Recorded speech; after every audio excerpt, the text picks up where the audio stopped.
Good afternoon, ladies and gentlemen, distinguished guests. It's my great pleasure to welcome you all to the 19th CCG VIP Luncheon.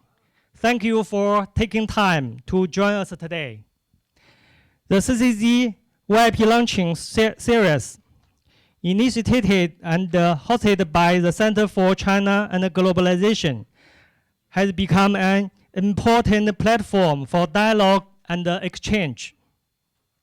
It brings together diplomats, international organizations, leading enterprises, and academic experts to share insights on China's development and foster mutual understanding and cooperation to an increasingly interconnected world. Today's launching is particularly firmly as it focuses on the China-US trade war and the reconstruction of the global trade order. The global trade system is at a historic crossroads. The China and the US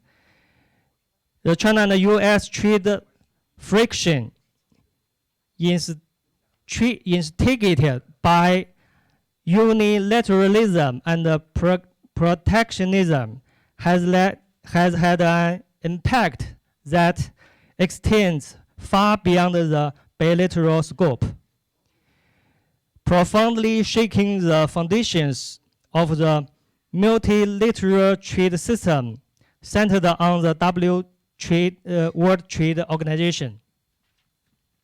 The global supply chain is facing reconstruction. International economic and trade rules are being challenged, and the process of globalization, which has long promoted world prosperity and development, is encountering unprecedented headwinds. In this great transformation, a series of foundational questions require deep exploration from all sectors. Now, I would like to hand over the microphone to Ms. Luo Yan, the Media Director of CCG, who will introduce the distinguished guests attending today's event. Welcome. Thank you, Mr. Zhang. I would like to extend a special welcome to our esteemed guests. We are particularly honored to have invited three keynote speakers with us today, and they are Pascal Lamy, Vice President of the Paris Peace Forum, the former Director General of the World Trade Organization; Jing Xu, the President of China Society for International Trade; Dai Changzheng, Dean of the School of the International Relations, University of International Business and Economics. We are also honored to have diplomatic representatives from 17 countries, including 4 ambassadors with us today.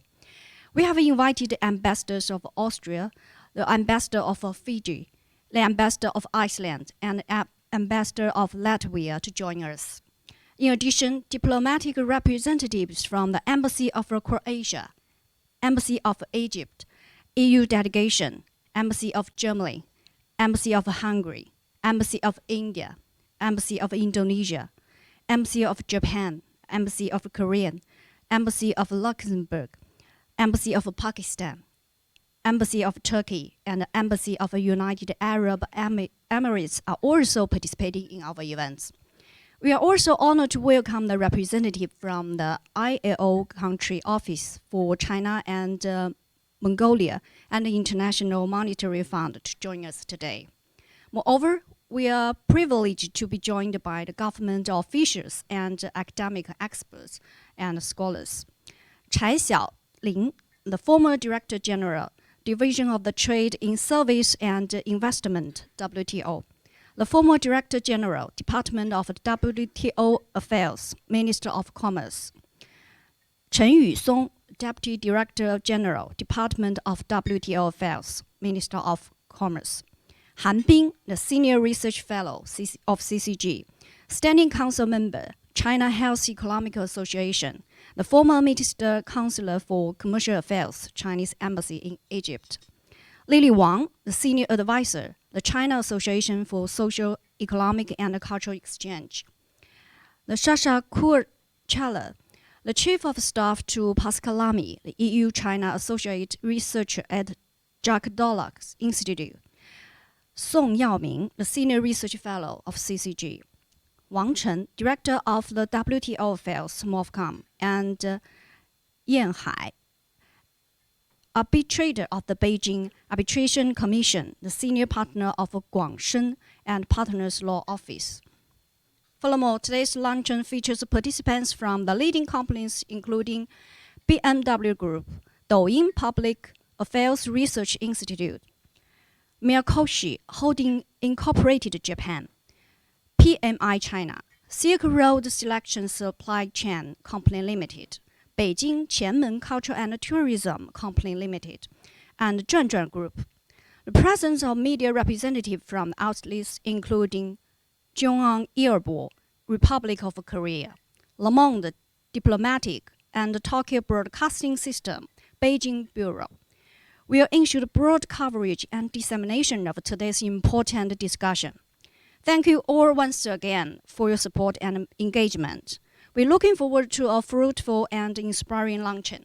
Now, please take 10 minutes to enjoy your luncheon first, and then we will invite Dr. Henry Wang Huiyao, the President of CCG, to deliver the opening remarks. Thank you. I have the honor to welcome Dr. Huiyao Wang to give the welcome speech.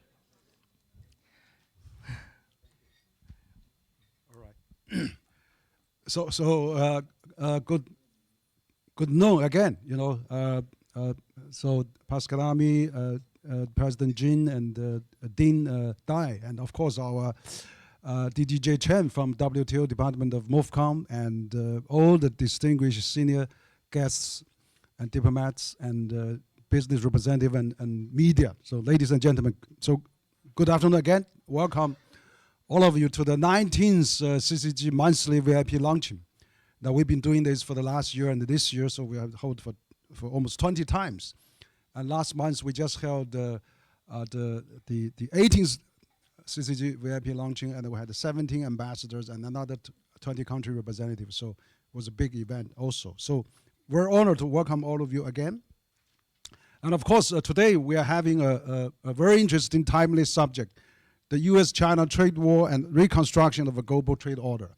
And we have invited very authoritative experts, global leaders on this subject.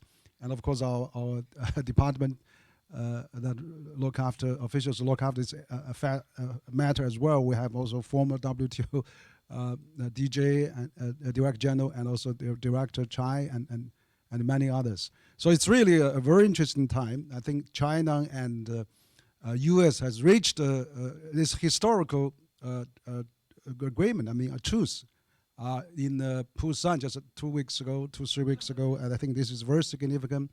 President Trump gave this 1 out of 10, he gives 12 to this summit, and China said it's a very, very good meeting. So I think there's a new level of understanding, and also there will be some new cooperation, and also compromise on both sides, and looking for good, very good way forward.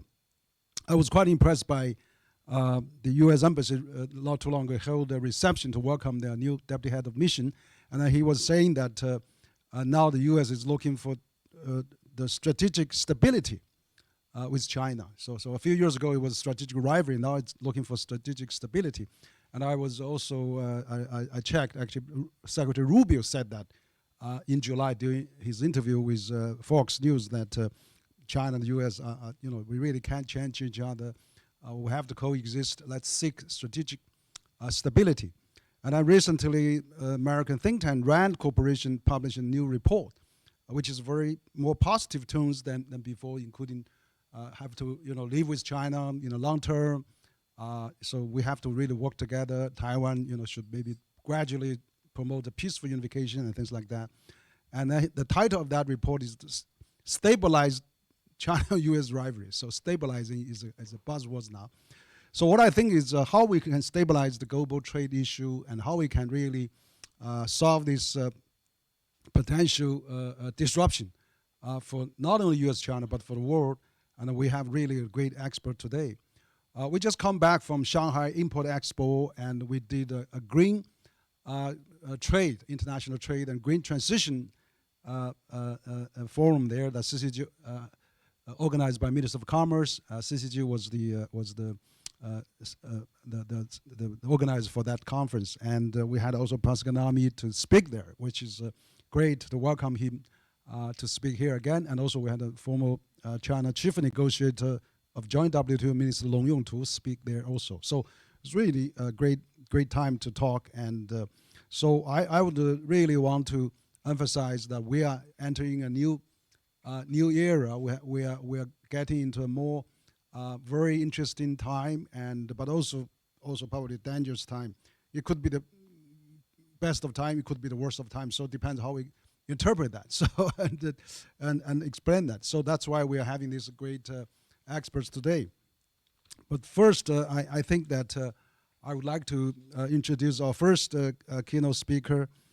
Is that Pascal Lamy? You know, Pascal Lamy, I think we don't need too much introduction. He's really well known. So he's actually currently is the coordinator of the Jacques Deleuze Institute, which has office in Paris, in Berlin, in Brussels. And he's the founding chairman of the Paris Peace Forum and the chairman of the European branch of the Brunswick Group as well.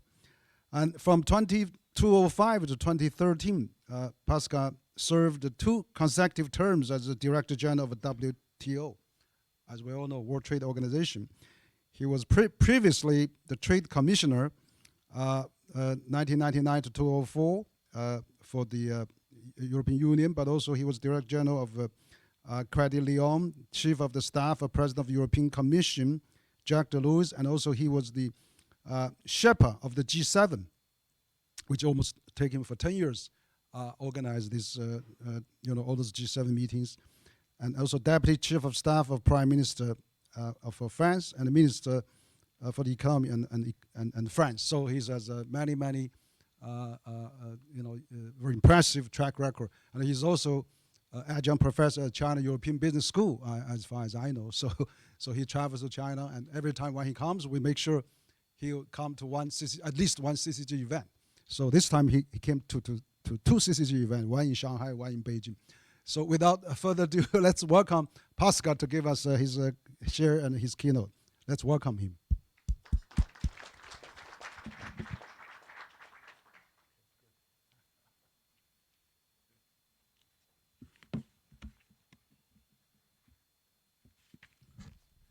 Well, good morning, ladies and gentlemen. Of course, very happy to be back to the Center for China and Globalization. And I'm a relatively frequent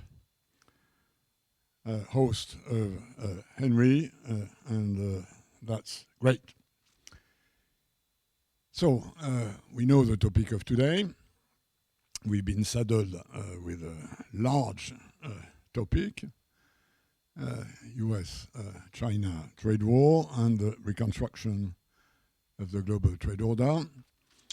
And I will focus my remarks on 3 points.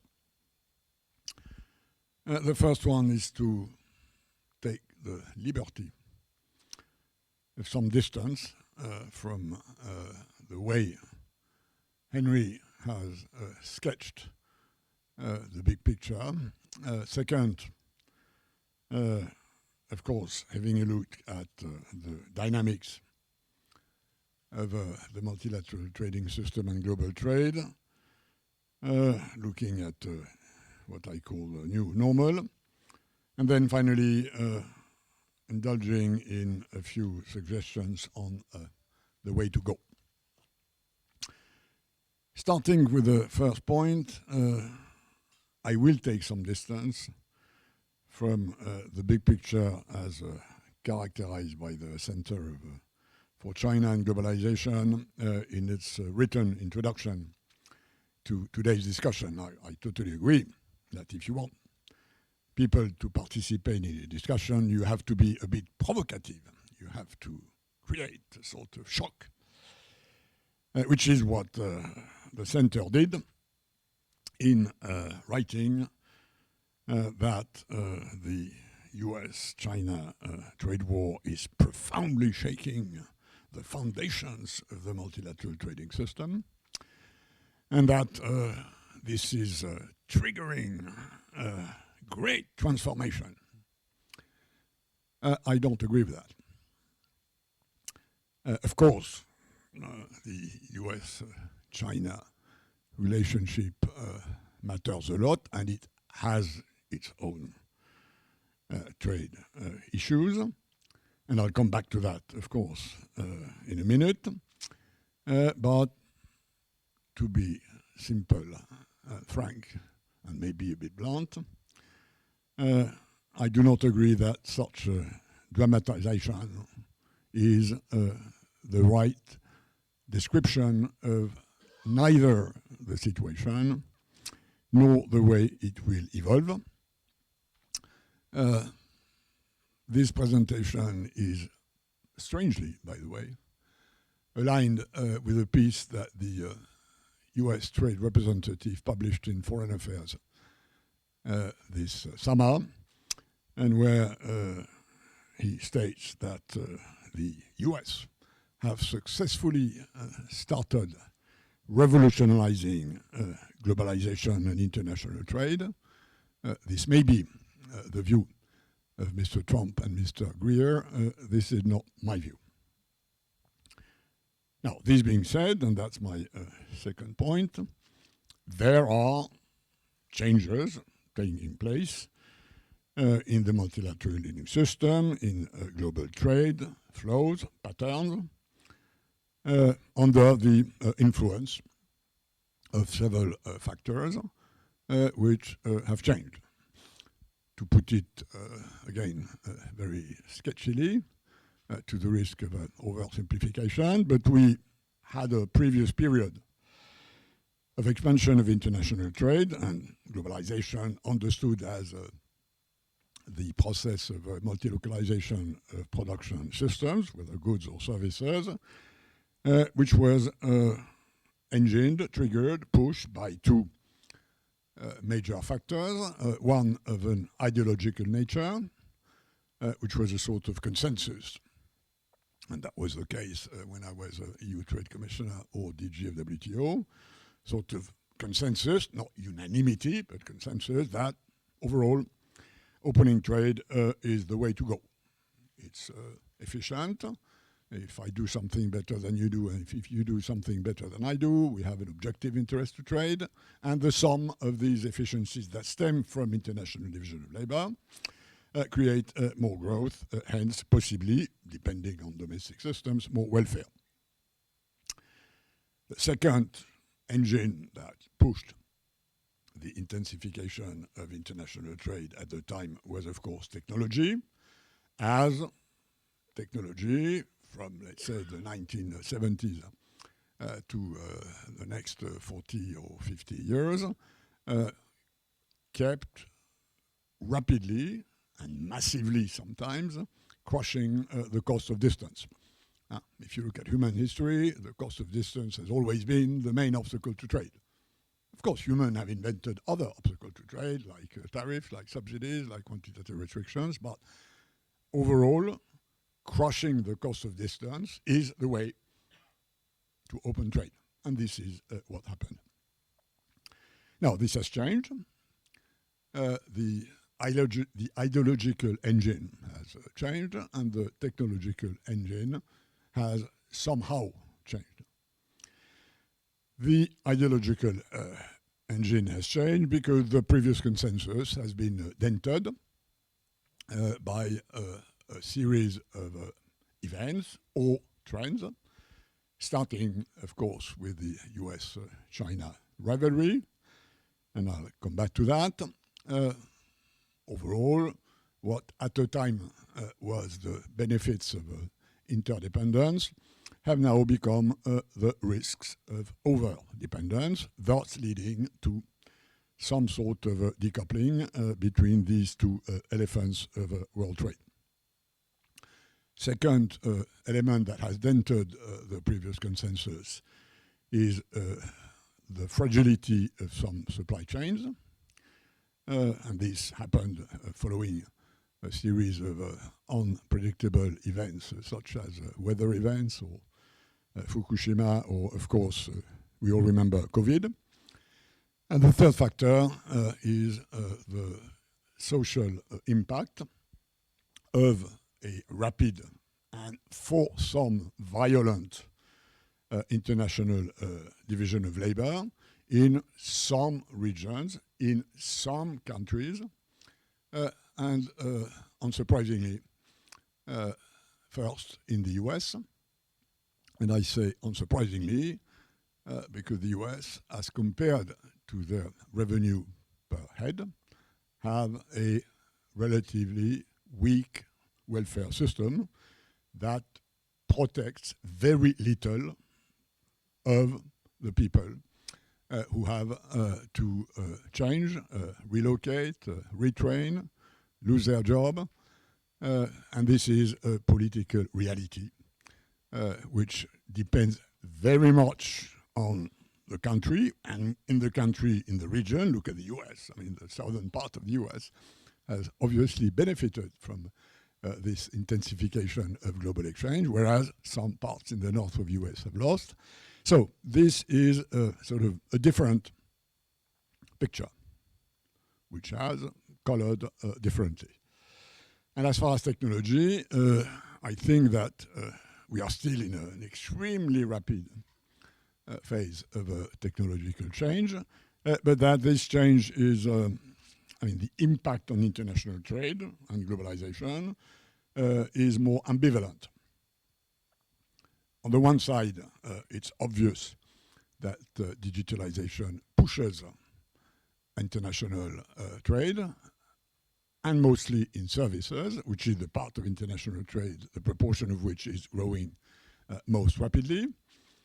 There probably are, in India, a few dozens of millions of doctors who are ready to enter into a global market for telediagnosis or teletreatment. This will be a big expanding market and a big contribution to international trade in services. So on the one side, digitalization pushes. On the other side, I think there is a risk, and sometimes this risk has already materialized, of fragmentation of digital ecosystems. The relationship we have with data is different from the one we have with our shirt or with our socks, or even with our cars, even if those who sell cars try to create a strong emotional relationship between your car and yourself.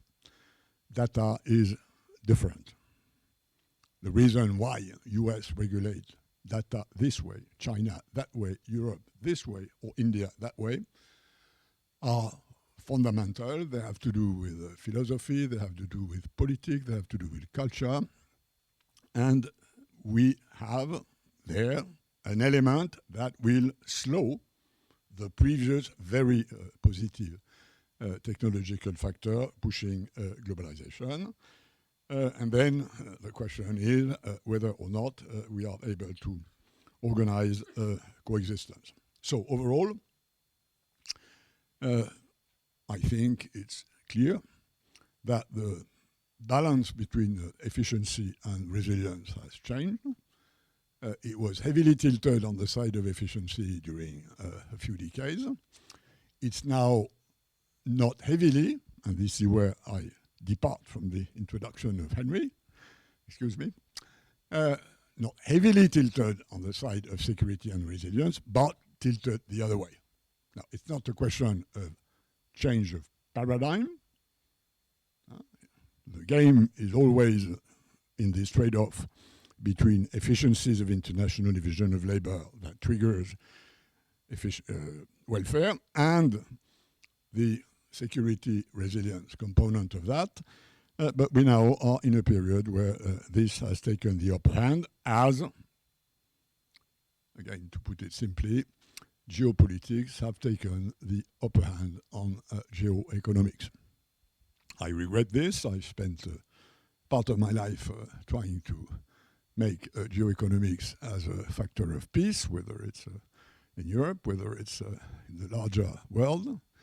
I regret that we now are in this situation, but the world has become brutal and geopolitics now dominate.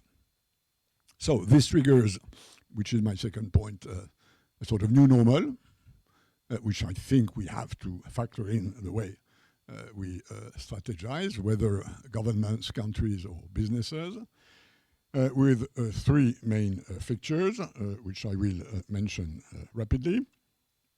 The first one is the weaponization of trade by US and China as a consequence of their geostrategic rivalry, which is here to stay. Each of the two sides believe they should win the power race in the 21st century. This is a reality, whether we like it or not. And this has, of course, major consequences in times of tensions. And it has trade consequences, either with tariff frictions or escalation. I always hesitate to use the word war for tariffs, but this is, I recognize, conventional wisdom. Or, which, by the way, we have to notice, by the use of export restrictions, which are less common than import restrictions. I mean, the WTO is very good at disciplining import restrictions. It has provisions that discipline export restrictions. Let me underline this, but in a less strong way than import restrictions. And we have this in the case of the US on the chips and in the case of China on rare earth. This is a US-China problem. I'm not saying it may not have spillover effects on other actors, but they are marginal. They are. We see the US trying to introduce in their own bilateral deals which are concluded under the threat of Trump's tariffs. We can see a tendency of the US to try and introduce clauses that are China-damaging clauses. Look at the agreement with Malaysia or with Cambodia, which are very recent. There are at least traces of that. I haven't looked at that in enough of a detail, but this is a reality to say that it's not just a US-China problem, but it's mainly a US-China problem, and it mainly influences the US-China exchange in the part of exchange which, let's say, is strategically sensitive. Now, this first trend, in my view, is here to stay for the next decade. So there will be up and downs. There will be escalations, de-escalations. We have to factor this in the way we look ahead. Second feature, of course, is US protectionism, which I see as an exception. Not for the US. If you look at the history of the US, they've had regular, high-level protectionist fevers. One at the end of the 19th century with the McKinley tariff, one in the 1930s with the Smoot-Hawley tariff, and now Trump. US is the only country on this planet that has ever had three big protectionist surges and fevers of this kind. So in many ways, we have to recognize that if we look at the very long-term history, the US are a sort of trade outlier. They were born of a trade war. They had a civil war which was triggered by a problem of tariff. So we have to, I think, understand that this is not just Mr. Trump. It is Mr. Trump because he has an incredibly weird belief that tariffs is the way to go on the 21st century to address a number of problems. By the way, a whole range of problems. But there is something of a constant in US history about this. Remember, for instance, that they did not ratify the International Trade Organization Treaty, which was negotiated within the sort of Bretton Woods package after the Second World War, hence the GATT and hence WTO much later. On this, I think, again, it's an exception. US is 13%, 1/3 of world imports, and if the remaining 87% keep their head cool and do not indulge into any sort of contamination, this will be a problem between US and their bilateral trade partners. But this does not turn the multilateral system upside down. And I don't think that, at least under the form of tariffs, this is a very long-term trend. I do recognize that once you have tariffs that give 300 billion a year to the Treasury, it's going to be difficult to get rid of that. Not for trade reasons, but for cash reasons. But we also have to consider that, as of today, 2/3 of Americans, according to polls, disapprove of Trump's handling of tariffs. So he is not where his public opinion is on this. Third and last trend, which I see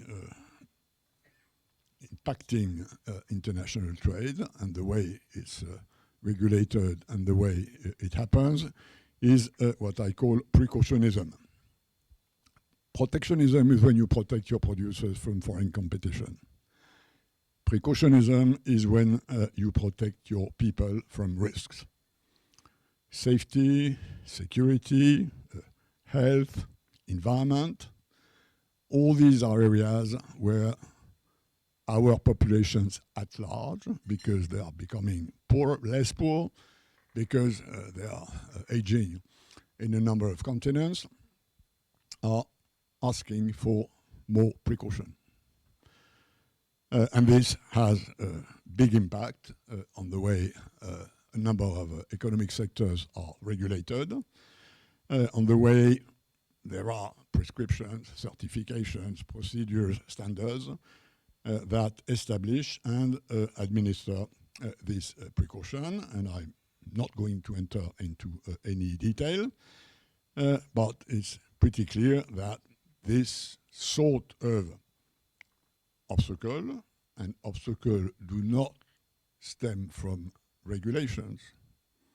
Trade obstacles in this area stem from discrepancies between regulations, which is the cost you have to engage if you are an exporter of good or service to be compatible with the regulation in the country where you export.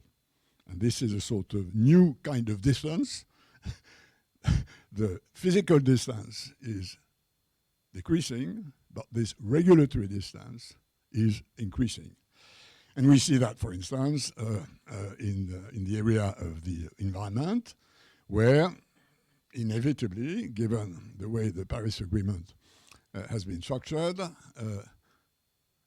trade-related environment measures are different from country to country, and this difference is an obstacle to trade, which is, by the way, the reason why I very much welcome this Brazilian announcement 3 days ago in Belém that they have launched an informal platform to try and address this trade and environment nexus, which is difficult to address in the WTO because developing countries don't want to discuss environment in WTO, and because developed countries don't want to discuss trade in the UNFCCC. So for this reason, a discussion on this has been so far blocked, and I hope that this Brazilian initiative will move things forward.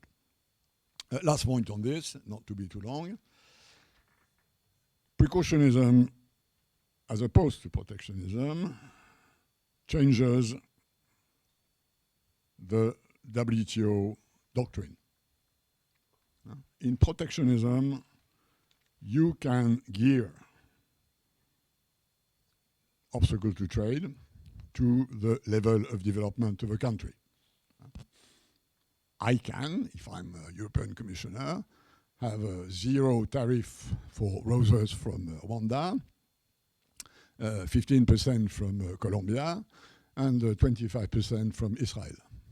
This is inbuilt in special and differential treatment, which is one of the big principles of WTO.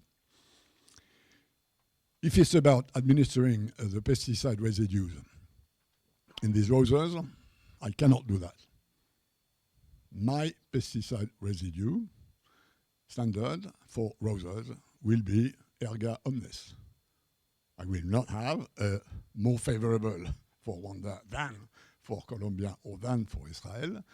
And this is something that changes fundamentally the relationship between developed and developing countries in the WTO, and in my view, at that stage, has not been properly addressed. Finally, before I conclude, a few words on the way to go, as I see it, and this is, of course, a personal view. I do not abide to any political instruction anymore. First, I think this leads to a necessity to consolidate the WTO. Second, it probably will have a few consequences on the way China trades. And finally, because I'm a European, it may also have some consequences on the way EU and China trade. On WTO reform, I won't be long. Many people in this room are familiar with this topic. Let me just remind that it's about two reforms, which often are confused. The first one has to do with the updating of the WTO rulebook, which hasn't been properly updated for a long time in areas like precisely this trade and environment nexus, which I was mentioning, or in digital trade, or in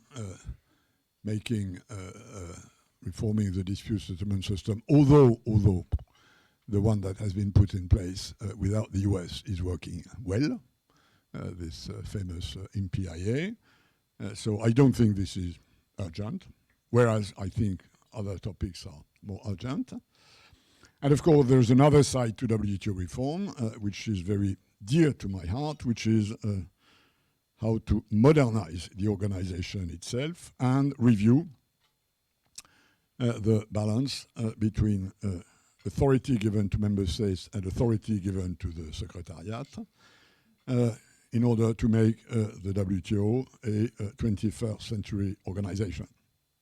In many ways, the procedures of WTO are totally outdated. And the fact, for instance, that the Secretariat is not allowed to table a diagnosis on the problem or not able to table any proposal looks to me absolutely stupid. If that was allowed, what takes 5, 6, 7 years would probably take a maximum of 1 year. And in many ways on this point, those who say that the WTO is dead get it wrong. WTO is not dead. It's in many ways it's a sleeping beauty, which needs and should be awakened. Now, of course, on this, the big question is whether the fact that the US have de facto left the WTO whether this is a facilitating or a complicating factor for WTO reform. I leave this question open, but for sure the issue is an issue of trust. Second impact for China. Of course, China is much more exposed than others to changes in the international trading contest. China exports roughly nearly $4 trillion a year, whereas US is around 2, and EU somewhere in the middle. So this matters a lot for China, and this will need to be addressed. Notably, and I will only mention this point to remain short, in tackling the formidably high Chinese trade surplus, which stems, in my view, 80% from its macroeconomic imbalance and 20% from trade and investment measures. So 80% of the big problem we all have with China, which is its trade surplus, is in Chinese hands, and that's not open to us. The Chinese leadership has been saying for many, many years that there is a need to rebalance consumption as opposed to exports. The good news is that the Chinese leadership agrees with that. The bad news is that it hasn't changed, and it remains to be changed. And the other side, there is a part of that which is amenable to trade measures, including in opening more the Chinese economy in areas like services, where the relative competitiveness of Chinese manufacturers is now great, but the relative competitiveness of Chinese services within the Chinese market is not great. So there is a possibility there to move forward to the benefit of the Chinese population. And of course, this also has to do with probably more outbound investment from China abroad. And finally, on EU-China, which is a trade relationship which is very different from the US-China one, not least because if you look at the composition of this trade deficit, there's a lot of American added value in Chinese exports to America. There is much less European added value in European exports in Chinese exports to Europe. So there is something there of a difference that needs to be addressed differently. And I think on this, the solution on the bilateral side is to renegotiate this CAI agreement, which is now unfortunately out of date, but this is a good occasion to update it, and it's not the propositions that miss, at least in the minds of experts. And of course, second, work together in the WTO to foster, solidify a coalition of reforms along the line I briefly outlined. So I started with saying I might not agree with Henry on his introduction, but I agree with his conclusion that what is needed is what he called stability. And I agree that given where the US are, given where we are with the Russian invasion of Ukraine, given where China is, the thing those of us who still believe, rightly or wrongly, they might marginally influence this big picture should have as a sort of principle, let's try and stabilize this moving system. Very much. Thank you very much for your attention.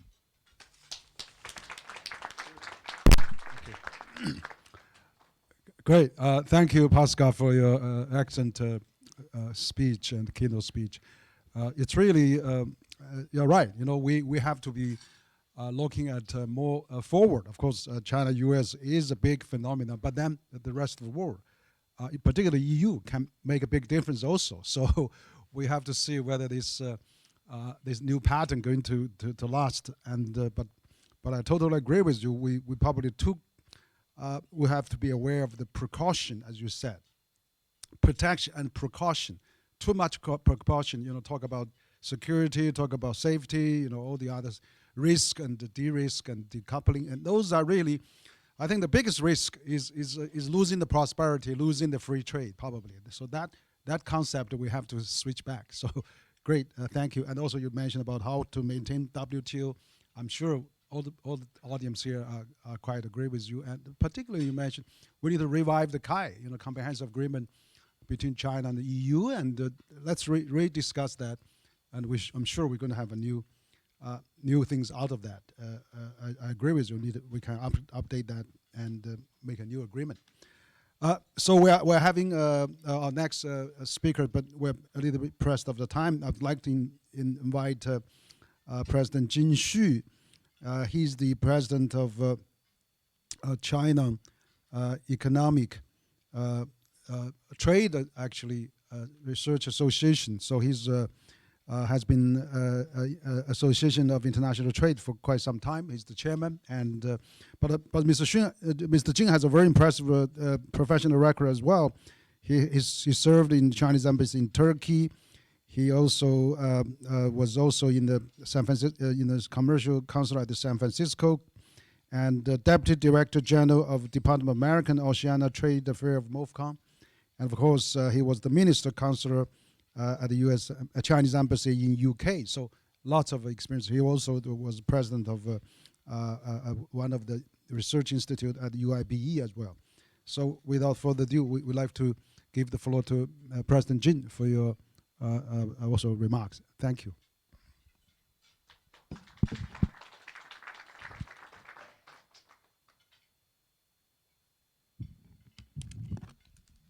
Thank you very much, Henry. And the fish really smells very good. Please don't take it away. I will finish my fish after my speech. And I think after Pascal Lamy's speech, we almost finished most of our job today, right?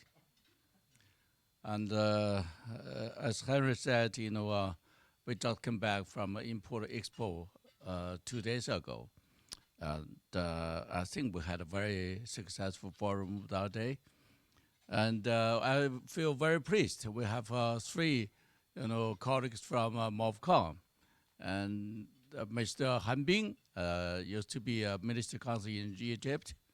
Mr. Song Yaoming used to be our minister in our Chinese embassy in Japan. And Chen Yusong from Department of WTO in MOFCOM. And we have a very handsome and very lovely and a very capable person, Madam Chai Xiaoling. And she used to be a very close friend of Lamy. Worked together long years ago, right? And thank you very much. I feel very happy, when you come here. So after my speech, when somebody asks any questions, please answer. I will give the answer to Madam Chai Xiaoling. She knows everything. And we are gathered today, at a pivotal moment for the global economy. The multinational trading system, with WTO at its core, is facing its most profound test in decades. The U.S.-China trade friction, fueled by unilateralism and protectionism, has shaken the very foundations of this system. Its impact is global, triggering a reconfiguration of supply chains, challenging international economic rules, and creating significant headwinds for global itself. In this era of great transformation, 3 fundamental questions demand our urgent attention. First, where is the current global trade order headed? It is clear that we are moving away from the post-Cold War paradigm. We are now seeing the end of globalization, but its profound evolution the future order will likely be more complex, a hybrid system. On one hand, we see fragmentation with a shift from a pure efficiency in supply chains to an emphasis on resilience and security, leading to trends like friendshoring. On the other hand, the rise of regional agreements and the intense competition to see the rules for the 21st century in areas like digital trade and climate change will shake the new multi-layered architecture. Second, how must the multilateral framework be reformed for the 21st century? The WTO is in urgent need of modernization. The immediate priority is to restore its pending dispute settlement mechanism. Furthermore, the rule book must be updated. We need new international regulations that address contemporary issues, digital commerce, industrial subsidies, and sustainable development. This reform must be inclusive, itself protect the right to development for less advanced economies, and ensure that new rules do not become new barriers. This requires compromise and political will from all members. Third, what role should US and China play? At world's two largest economies, the dynamic between the US and China will define the character of the future system. A zero-sum approach for decoupling leads nowhere. Instead, both nations have a responsibility to find a way to coexist and compete responsibly, avoiding fragmented global economy. For Chinese part, we are committed to contributing wisdom and solutions centered on three rules. An anchor for multilateralism, China will continue to be a steadfast supporter of the WTO. We believe in resolving differences through dialogue and consultation, not unilateral tariffs, thereby providing certainty for global markets. A proactive driver of opening up, our actions speak loudly. Through initiatives like the Belt and Road Initiative, and by joining pacts like RCEP and applying for the CPTPP, China is pursuing institutional opening up. We are actively aligning with high standard international trade rules to create a more market-oriented and law-based business environment. A campaign of inclusive development. The wisdom China offers is the principle of wide consultation, joint contribution, and shared benefits. In Chinese, 共商,共献,共享. And we advocate for a trading system that is not only open but also balanced and inclusive. 普惠. Our approach to WTO reform emphasizes special and differential treatment for developing countries, ensuring that growth benefits the many, not a few, not the few. In conclusion, the path ahead is challenging but not without hope. By choosing cooperation over confrontation, openness over isolation, and inclusively over exclusion, we can work together to build an open world economy that is more resilient, equitable, and sustainable for the future. Thank you, Pascal Lamy. I want to quote your words you said before. And Pascal Lamy is a former Director General of WTO. Is known for its insightful and often candid remarks on globalization and the multilateral trading system. And here are some of his key quotes presented. Sorry.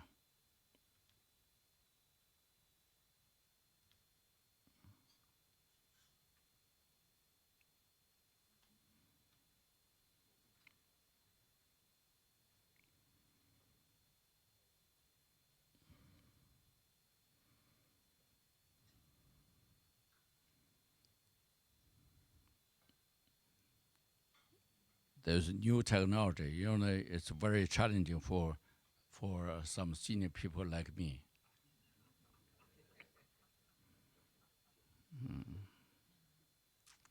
Yeah.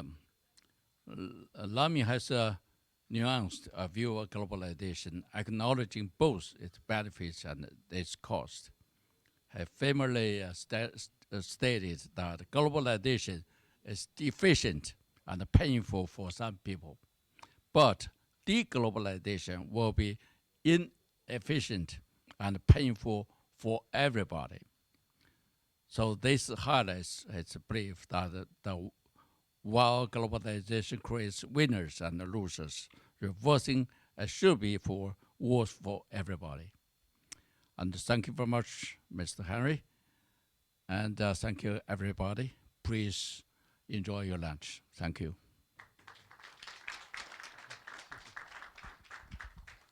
Thank you very much, President Jin, for your also very good remark. Your quote on Pascal Lamy is also quite good, and we also have a new quote now: the precaution, too much precaution, it's also protectionism too. So, thank you, Mr. Jin, again for your very comprehensive description of the China trade situation as the president of China International Trade Association under the MOFCOM. Now I'd like to invite our senior expert, Professor Dai. He's the Dean of College of International Relations at the University of International Business and Economics. But he's also one of the leading scholars on political science. He was a visiting fellow of Harvard Kennedy School, and he also is a member of the China Political Science Association and the China Public Administration Society, and also many academic titles. So we are very pleased to welcome Mr. Dai from academic point to share his view. Let's welcome Dean Dai for your speech. Welcome.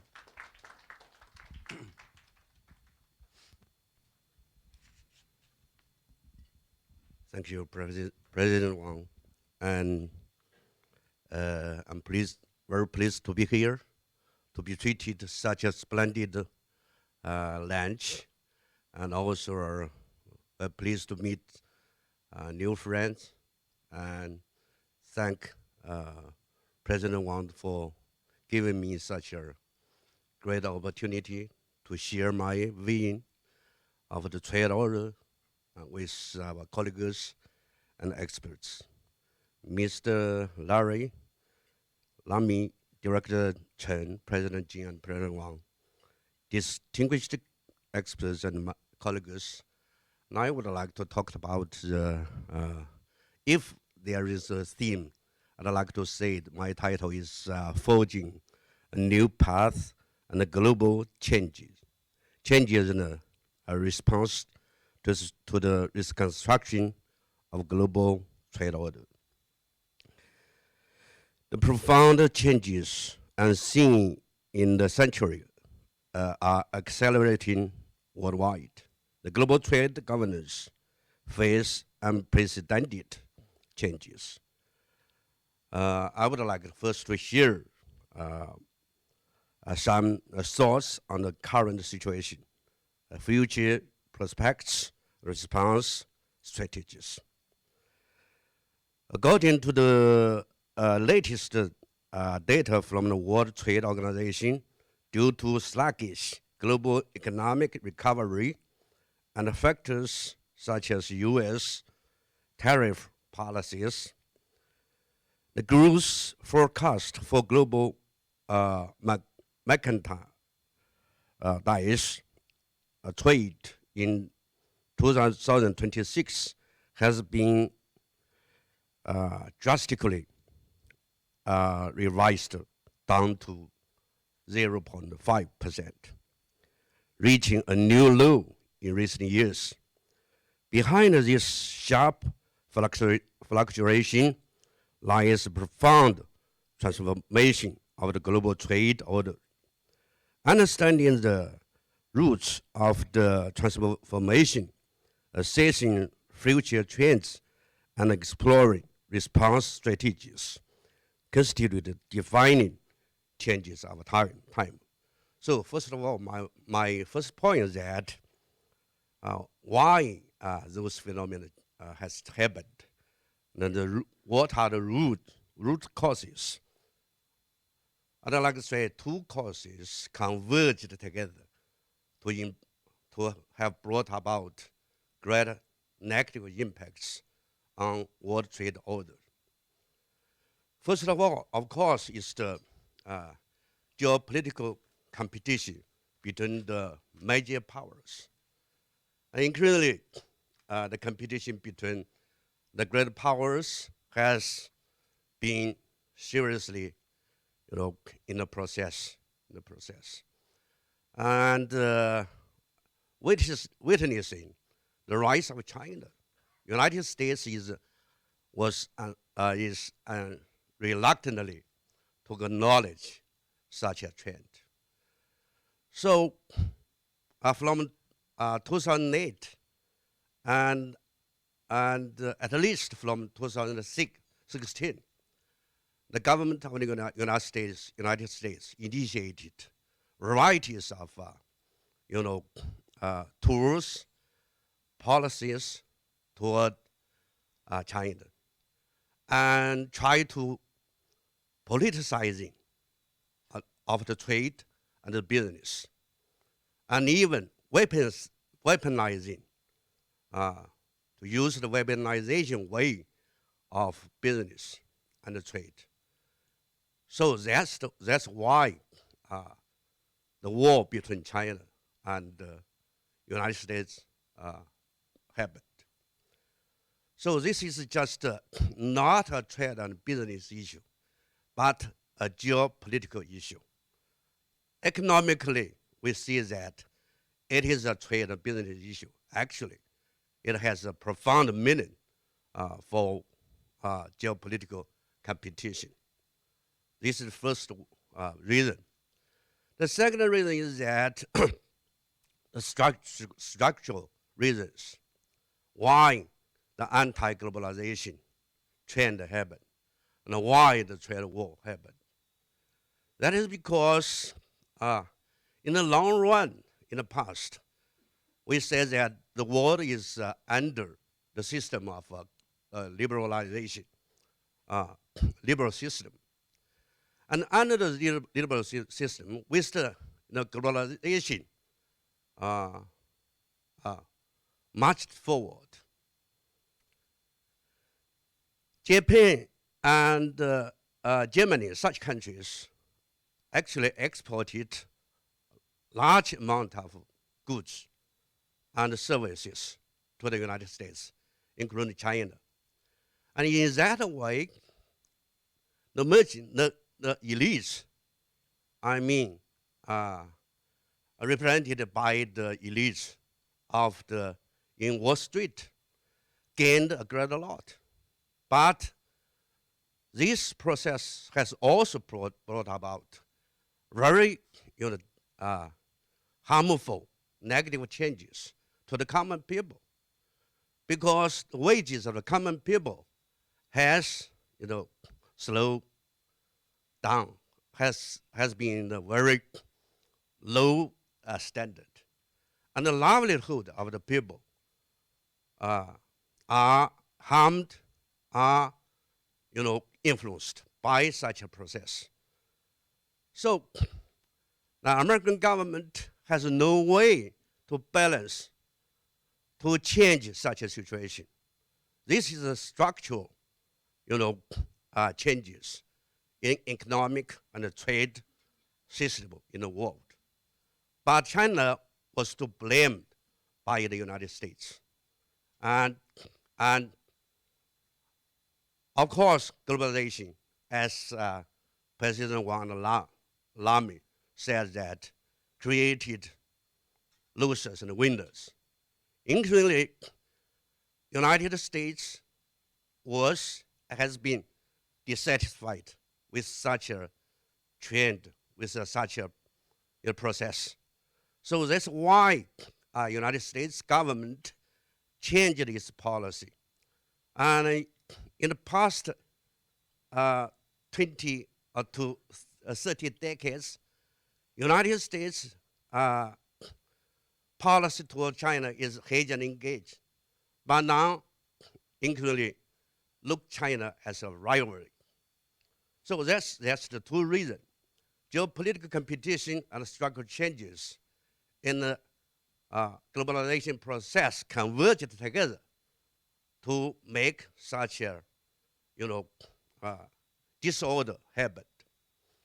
And this is I'd like to say, these two root causes are the real reason why business and trade orders are increasingly becoming, serious today. Second, I'd like to say, in the future, maybe the future prospects, we may say there are some possibilities.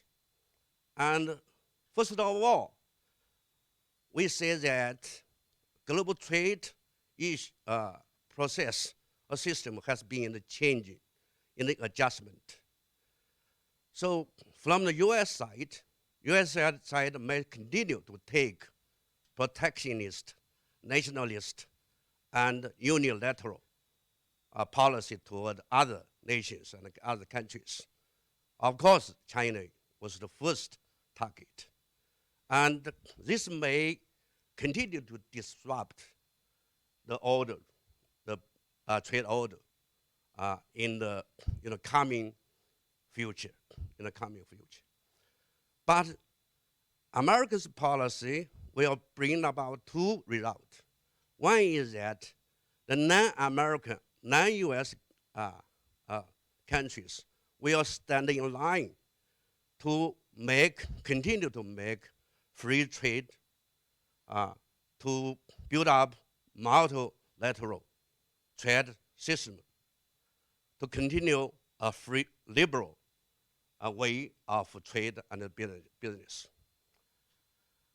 And the United States will build on its own center to still bring about pressures to other nations, and still keep its way of protectionist and unilateralism.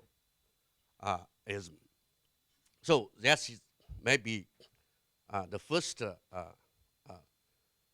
So I'd like to say that first of all, of course, this trade system was in the process of adjustment.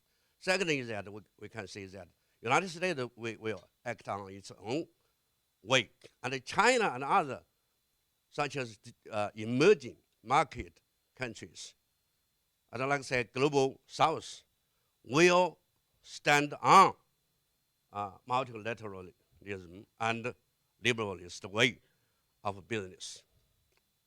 And another situation will happen is just because the trade, the business, the trade with United States will go outside, go to other countries, and this will bring about pressures for other markets, and perhaps the governments of the liberalism will meet much pressures from their domestic, from the country domestic.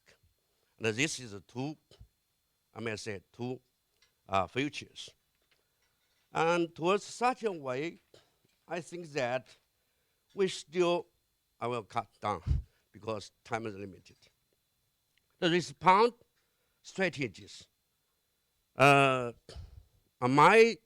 suggestion is just to forge a new path amid changes. First, we still should adhere to genuine multilateralism. This is the key to improving global trade governance. China will be the first to advocate such an initiative. Second is that countries should work together to advance functional reforms of multilateral trade mechanisms. Digital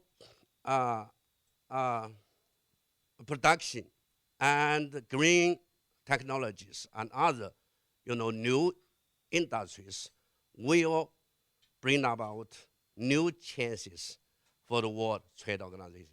I would like to say they will become new impetus for business and trade. The third is that we should manage greater power competition. We should try our best. As our experts just talked about, and now President Xi met Trump in Korea.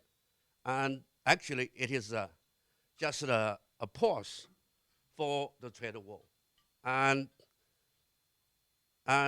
this is some symbolization that after 10 years of a trade war, China and the United States are both considering in what way the trade will go on, in what way we will end or we will pacify our trade war.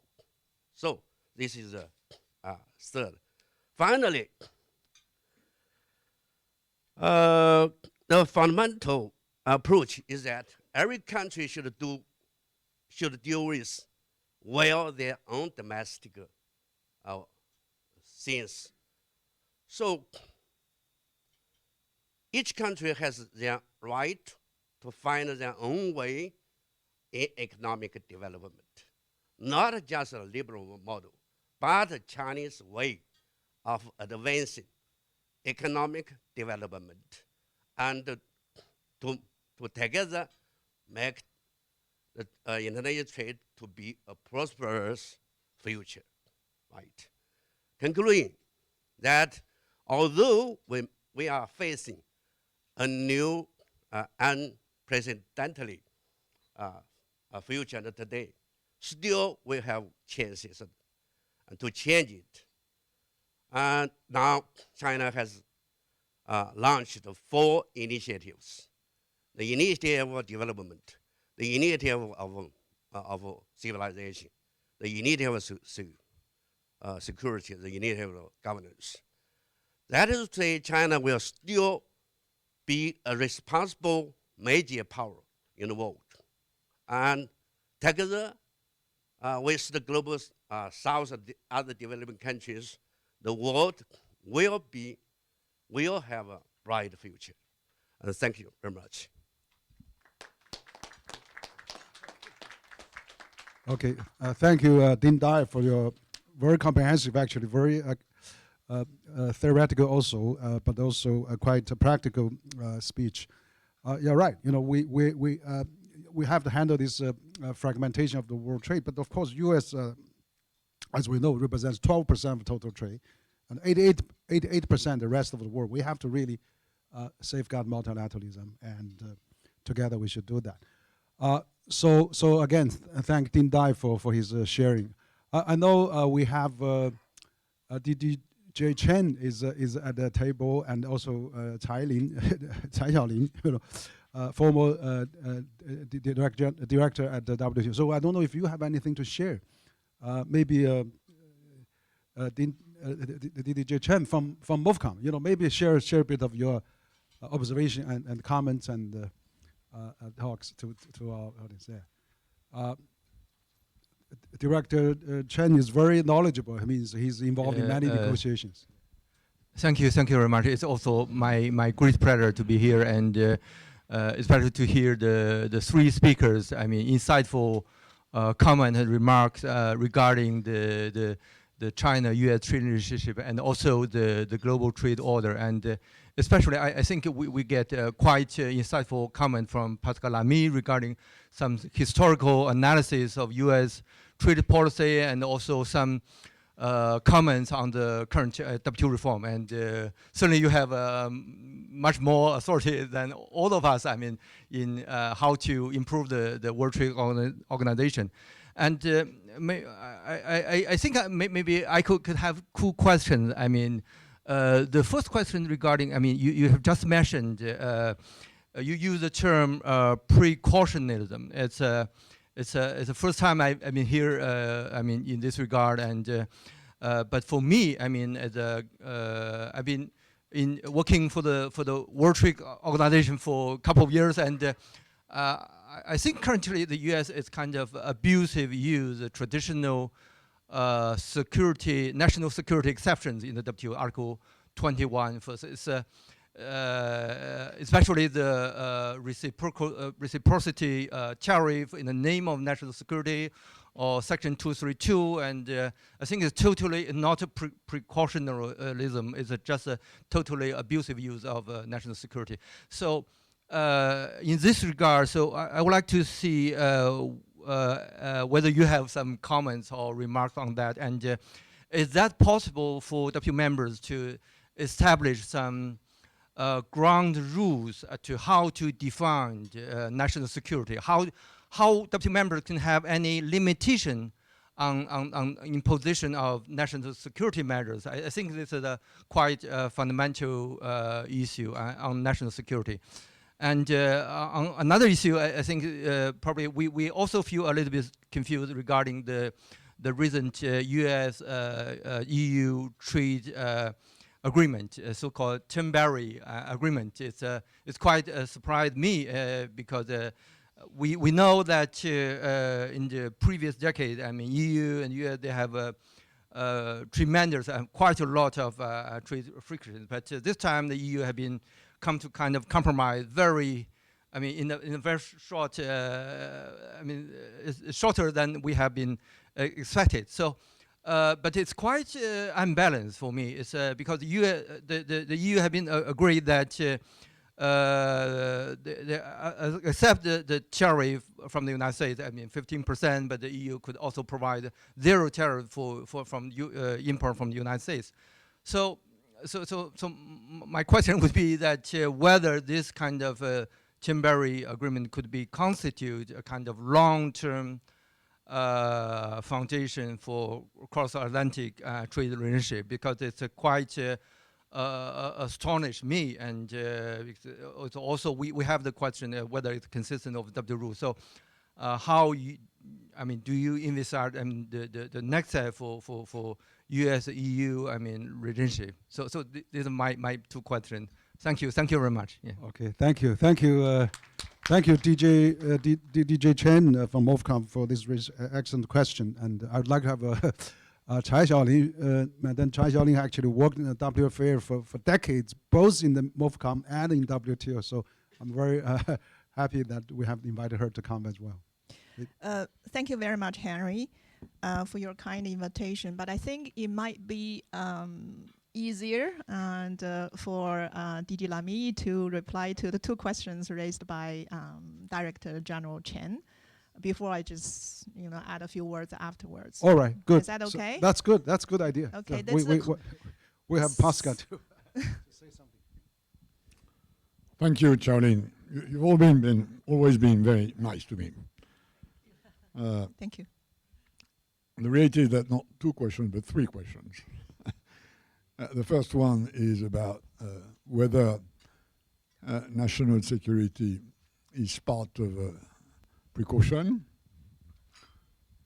Yes, but in my view, it is a sort of extreme interpretation of precaution, although Article 21 leaves a space for trade measures which are based on national security considerations. And the whole question is not whether there are or not disciplines. There is one discipline. The problem is how large is the corridor? And this is to be decided by the dispute settlement. But of course on a very delicate topic because it's very near sovereignty. But if I take one example, we've had a trade embargo between the US and Cuba for decades, and everybody agreed that this was within Article 21. I never heard Cuba complaining at the WTO against the US because of this trade embargo. So this is a reality, although I think, and we have a case law on Article 21, notably on a dispute between Russia and Ukraine, coincidentally. Second, on precautionism, this is not new. We have in the WTO a TBT and an SPS agreement. They both establish certain principles that apply, in my view, to precautionism. And to put it very simply, you are allowed to obstruct trade for precautionary reasons, provided you do it in proportioning the restriction to trade to the risk you want to address. That's the principle. And then, of course, this is appreciated on a case-by-case basis, either by countries or by the dispute settlement. And I think, personally, and I'm not speaking for anybody, that this should be the basic principle we should apply to what developing countries call green protectionism, and what we Europeans call greening trade. Do it in a way that is justified and proportionate, while, and this is the final part of my answer on this second point, while moving to helping developing countries growing their greening capacity. Remember the initiative I took in 2005, which was Aid for Trade. I think we should now have an initiative, Aid for Green, so that you do not just interact between trade and environment, but you interact between trade, environment, and development. And this is, by the way, the proposals with the Institut Jacques Delors in Brussels has done, and which has led to this new CTIP concept in the European Union, who's as good as creating acronyms as regulations. Third, on Tanbury, you're absolutely right. This is a big change, and this is unbalanced. It would not have happened in the past, but it's happening now. Now, what has changed? One thing has changed, which is that Russia has invaded Ukraine, thus created a major security risk for the European Union, given the fact that we still depend highly, not totally, but highly, on US nuclear protection. We are in the hands of the US. And Mr. Trump, as we all know, is as transactional in this area as he is in other areas. And he's not only weaponizing trade, but he's merchandising security. This is why we had to swallow this asymmetric deal. Now, I'm not saying I like it, but those of you who are not Europeans,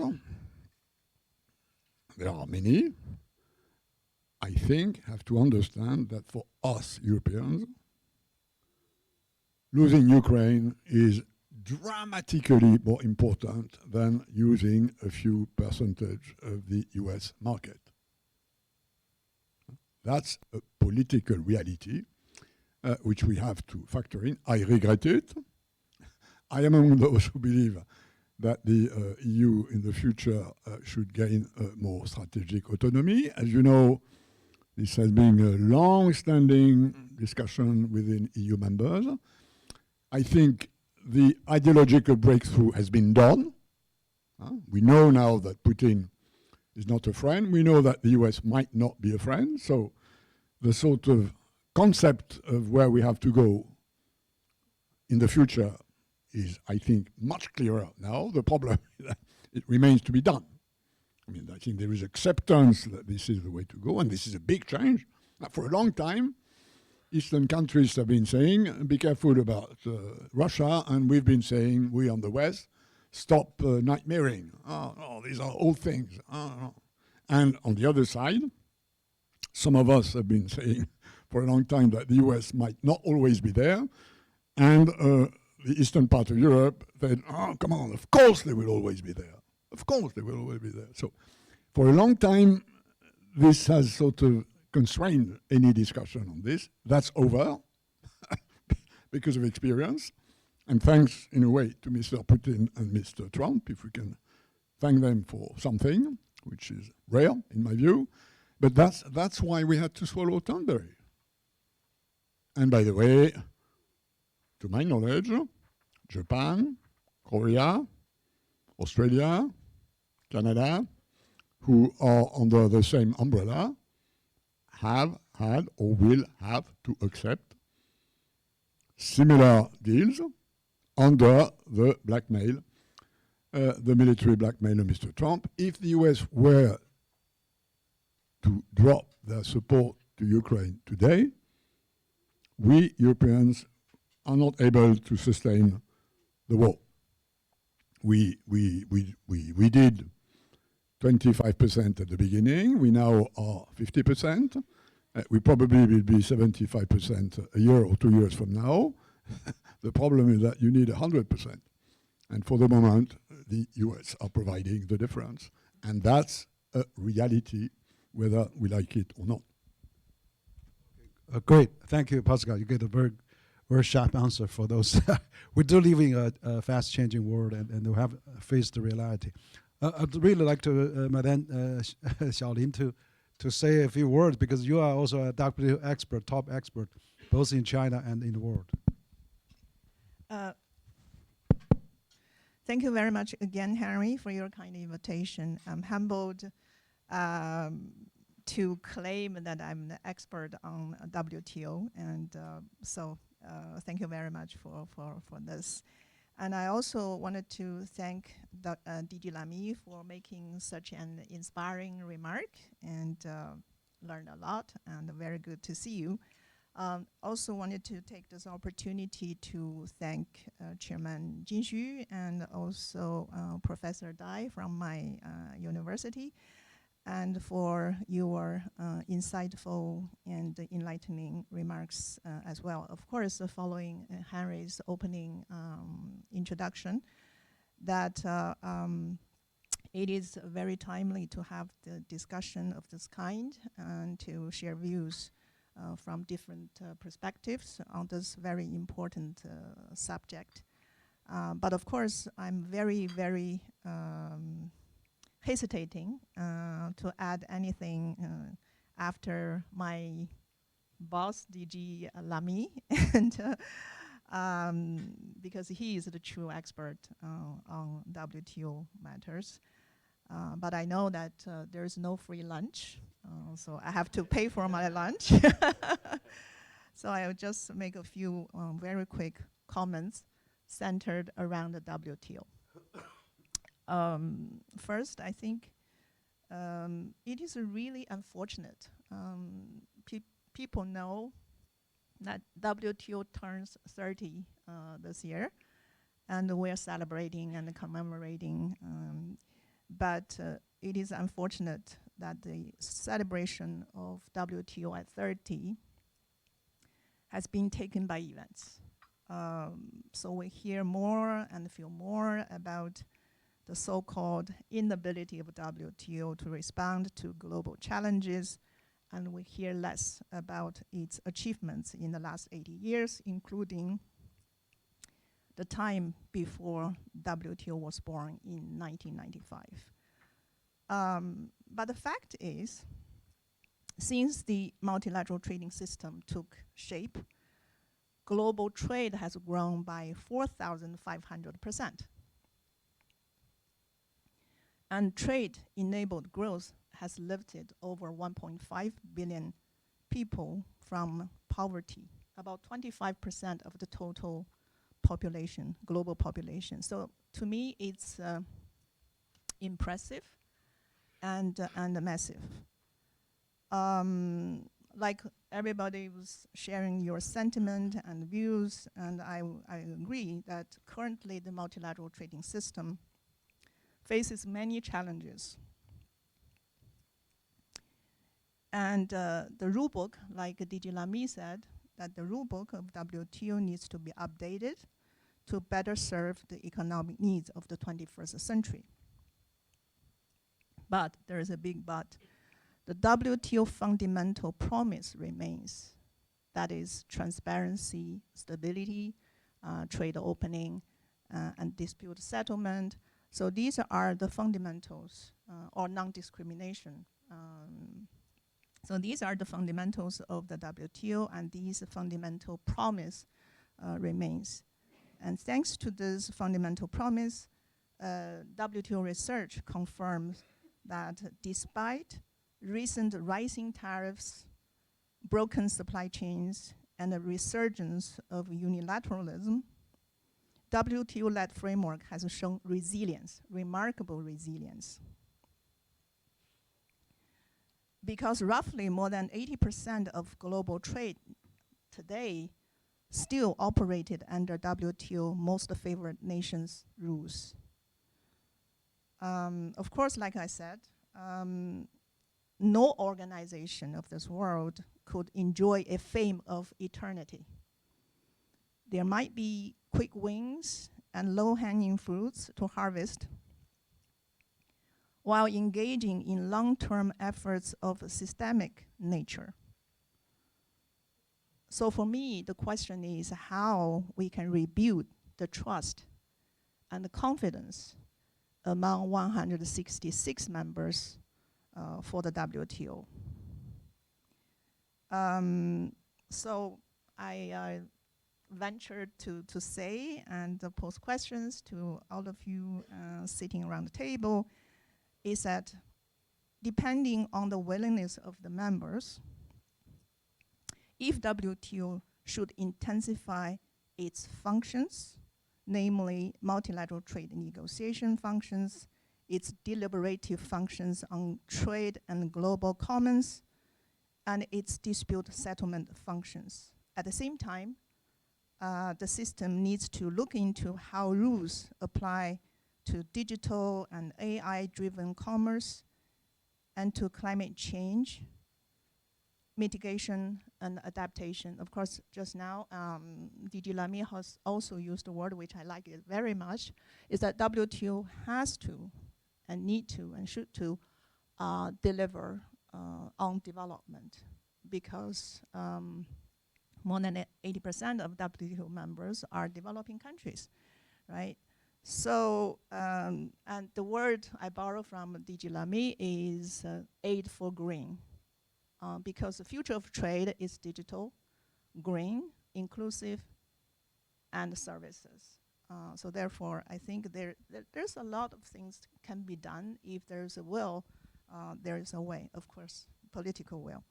Harry, just give me one or 2 seconds. I just wanted to say my last word is that I'd like to make a big shout out to you and commend you, Miaolu, and your team for doing a great job in sound analysis, diving into issues behind headline news, networking and promoting friendly and professional exchanges like we gathered here today.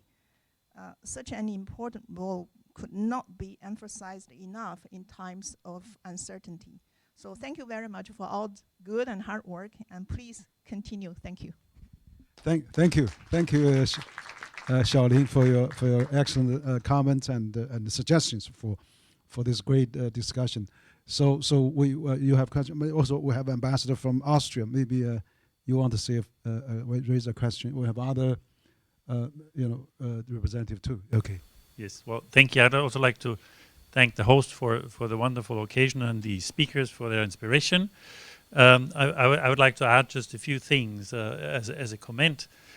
When we talk about China on the rise, I think we would also be very happy to see China take on more responsibility, as they have done very skillfully in facilitating a settlement and a normalization of relations between Iran, where I served previously, and Saudi Arabia only 2 years ago. I think a great job that is still contributing to the stability in the region.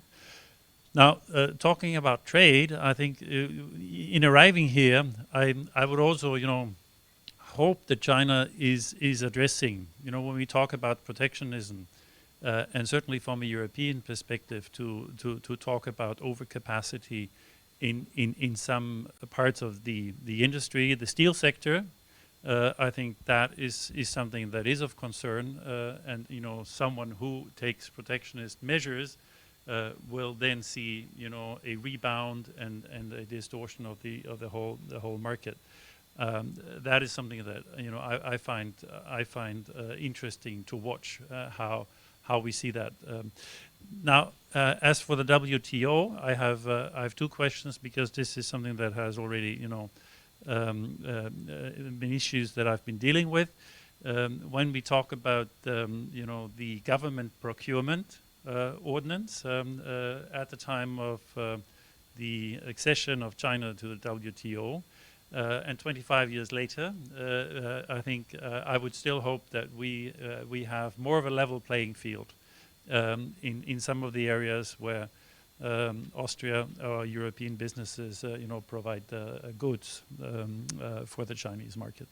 I would like to maybe ask Director Lamy whether that was something at the time and how that is evolving, and then I think I'll stop here. Thank you. Yeah. Okay. Maybe we have the IMF representative in China too. You have a question, comments? Yes, thank you for this opportunity to listen to Mr. Lamy and the other speakers, and some very good questions. Being from the IMF, I had a particular interest in the observation that Mr. Lamy had on the sources of China's trade deficit, surplus, sorry, being 80% macroeconomic. I wondered if he could elaborate on that and what he would recommend in response. Okay, so maybe, okay, Mr. Han, the former DDG of European Affairs Department of MOFCOM, yes. CCG Senior Fellow. Thank you. Yes. Thank you. Give me the chance to put one question. So, Mr. Lamy said for the new normal, there are the three features. Yes. The second one is the U.S. protectionism, and the Trump administration opposed the tariff to the whole world. So I would like to understand that the European and the U.S. and China rivalry is to be the new normal. This is the first feature. The third one is the protectionism. So I think these two features are quite certain. But what about the U.S. protectionism? Because for the Trump tariffs, there are some courts, for example, in U.S. they are against the Trump the tariffs, and how long it, if the new administration changed after the Trump, so it will be also the new normal. Maybe it's not the certain, but I would like to have your thinking about this. Thank you. Okay, great. So probably before we give it to the speakers, I just want to briefly mention the ambassador from Austria. I think China now, for example, recently announced they're going to now seeking the developing country benefit of the WTO, which is a great movement. And even though they still stay there, the global south for political reasons, but economically they are really abandoning all those benefits now. And second, I think China-EU relation, we really need a good political relation. You see, the Spanish king is in China now. And for the last 3 years, we had 3 times a Spanish prime minister visiting China. So now the Chinese investment goes to Spain is really increasing dramatically. So I think have a good political relation would lead to a good economic cooperation. So that's just my brief comment. So we have Pascal to address the the question, and then also with the other 2 speakers. Okay, so Shaolin carefully did not raise any question. But I agree with you, Shaolin, as often, that international trade has to go digital, green, and inclusive, while recognizing that inclusive has a lot to do with domestic systems and not with the WTO. The WTO is about opening trade. It's not about managing the distribution of the benefits and costs of opening trade. This has to do with solidarity systems, welfare systems in each and every different country. And I'm sure that on this, Bangladesh, Sweden, Portugal or Rwanda do not see things the same way. So that's something which I think has to be understood.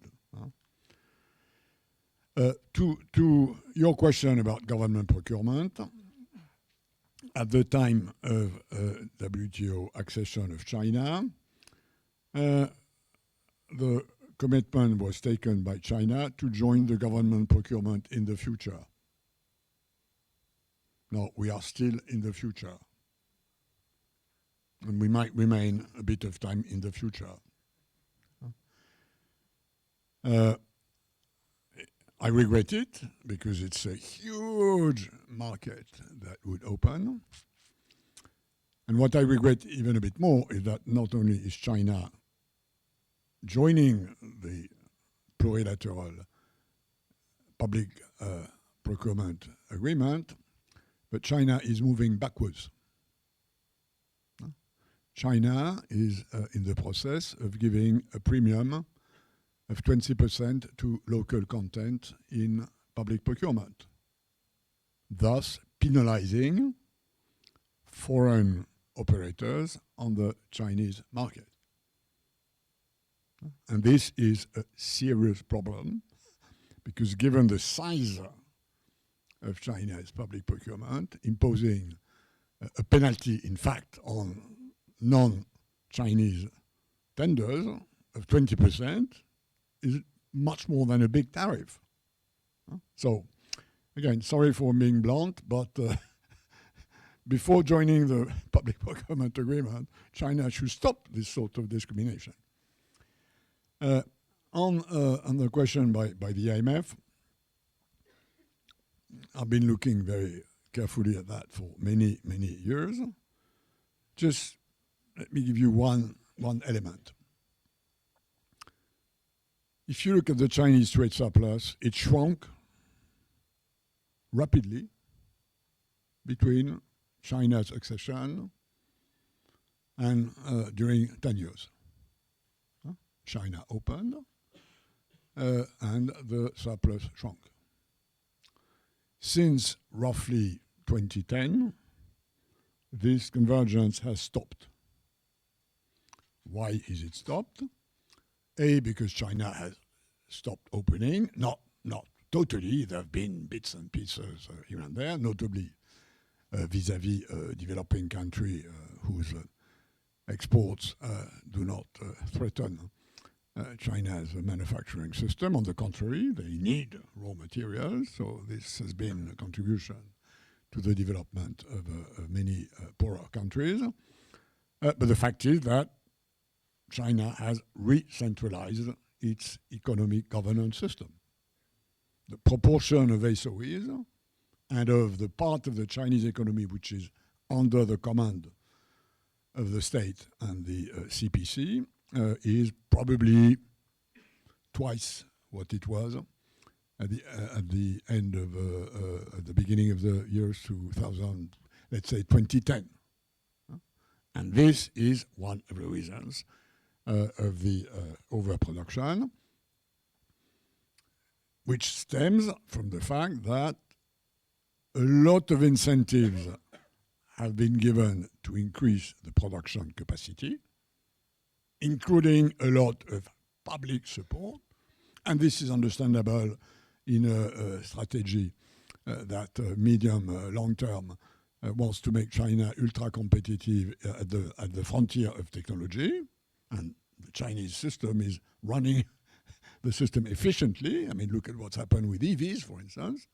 But we also see that in a area like EVs, the domestic competition is terrible, and a lot of casualties will happen. But it also has an impact on exports, which for some of them are subsidized. So, but to go back to the fundamental problem, this imbalance between consumption and production, again, is not something we can address. Although I would say that, in my view, the IMF should look a bit more in recent development at the exchange rate. The tradition in the IMF is only to good at the current balance. I think the IMF should look a bit more at whether or not the Chinese currency is at the level it should be, given the rhythm of development of the Chinese economy. Finally, US protectionism in the future. I think we have to distinguish between US-China relations and US rest of the world relations. I think US rest of the world will probably stabilize trade-wise, although removing the tariff will be a budgetary problem. Even if a successor of Trump wants to remove the tariffs, the question will be, where do you get the money which you lose with this cash machine?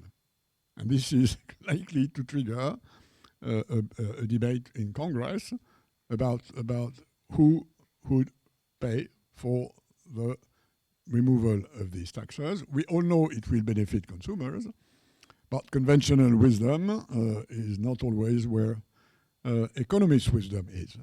The notion that tariffs are paid by the consumer, which is an economic reality, an indisputable economic reality, is not a political reality.